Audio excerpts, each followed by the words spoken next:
It would be tempting to start this evening by remarking on how unexpectedly difficult things have been for people throughout the world in this calendar year.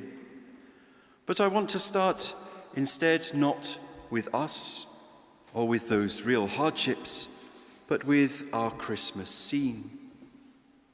The scene before us is comforting in its familiarity, beautiful in its stillness and simplicity. We are invited tonight to gaze at the scene of the birth of our Lord in awe and in wonder. Yet even while we look at that scene in Bethlehem, we are aware of all that surrounds it. We know that we are looking at a displaced family caught with no proper place to go. And this family are in an insignificant place, in relatively unremarkable, if troubled, times. Further away from Bethlehem, there are other events, other people, other places, seemingly much more significant, more important in every possible way.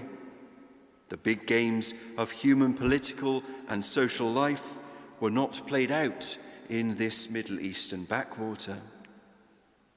And yet, it is at this scene of the Nativity that we gaze in wonder over 2,000 years later, and we see God's glory there, laid in a manger. Very often the history of salvation, when God is moving in that history very powerfully to bring about something significant, things don't happen as one might expect. What looks like a dead end becomes a new beginning. Where there is impending doom, there is rescue. From slavery and captivity, freedom. The barren places and people become fertile and give rise to new life. Sickness gives way to health. The people who are called to greatness are not those thought by others to be destined for greatness. And so it goes on. God very often overturns the usual narrative. This inverting of that normal order of things is hugely important in salvation history because it shows so clearly when God is at work and shows that he is doing something very different. It's just as well that that's the case, because what God does then stands out very clearly against the background of the story that we as human beings write. Often the human story is conceived in sin. It is a story of exploitation, of grasping, of individualism, of self-advancement, of chasing the wrong things, or even chasing the right things in the wrong way.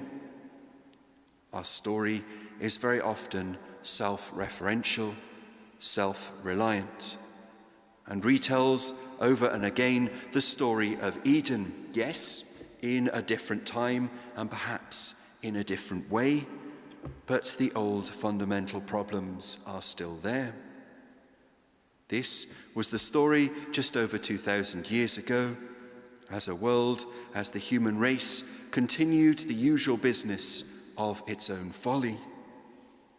And still, God moved definitively in human history away from the gaze and attention of virtually everyone, but for the least significant, to come amongst us for our salvation.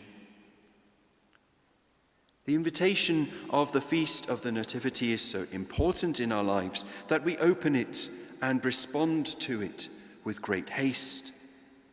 We celebrate this Mass at the close of Christmas Eve, because what is contained in this feast is too important to wait for the morning.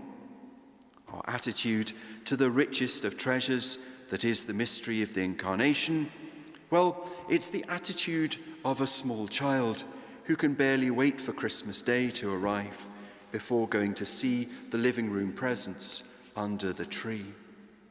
It's right, then, that we should have the attitude of such a child. It should be so, because there is no greater gift than God himself, come as one amongst us.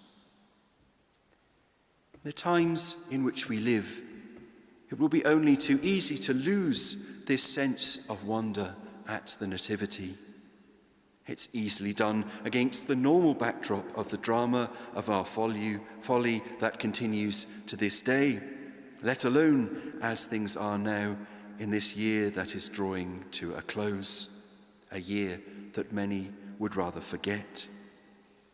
It would be quite understandable if the current situation of our world, with the continued threat of disease and death, financial hardship, anxiety and loneliness, were very close to the front of our minds a large part of the time. The pandemic has hit hard and hit at some of the very basic things that make for a satisfying life: worship, being with loved ones, wider interactions with friends and colleagues, health, and of course even the good of life itself. For people of faith, events that we now experience challenge us with important questions. Our faith tells us of God's loving care for us. So why doesn't he perhaps show his hand a little more at times?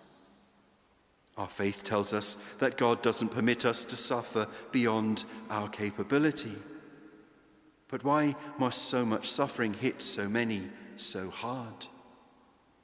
We know that suffering can help us to learn and grow in faith. But could there not be a kinder, gentler path to grow in grace? Now, no sermon could hope to do justice to our present situation, because the suffering and loss that it has brought is real and it is deep. But neither could such a sermon do justice to the mysteries of our salvation and that beautiful love story that God has written and continues to write to this day.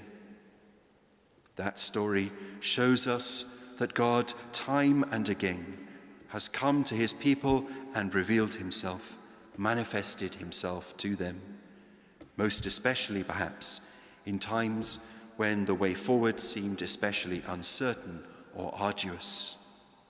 God has proven himself to be faithful. So, we immerse ourselves in that mystery of the Word made flesh, God with us.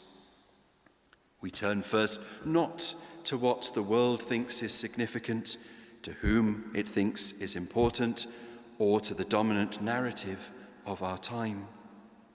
This night and throughout the Christmas season, we turn first to the crib, to the child in the manger, and we adore him. If we put that scene at the center of our lives, put the mystery at the center of our lives, we can allow it to inform and illuminate our struggle to live well in the present times. We rely on the Lord himself to help us to find a way forward when fear and anxiety overwhelm us. We rely on him to heal us if we are sick, to be close to us in our loneliness. In all of these things, we trust him to come to us, to stay with us, and to help us to find a path through.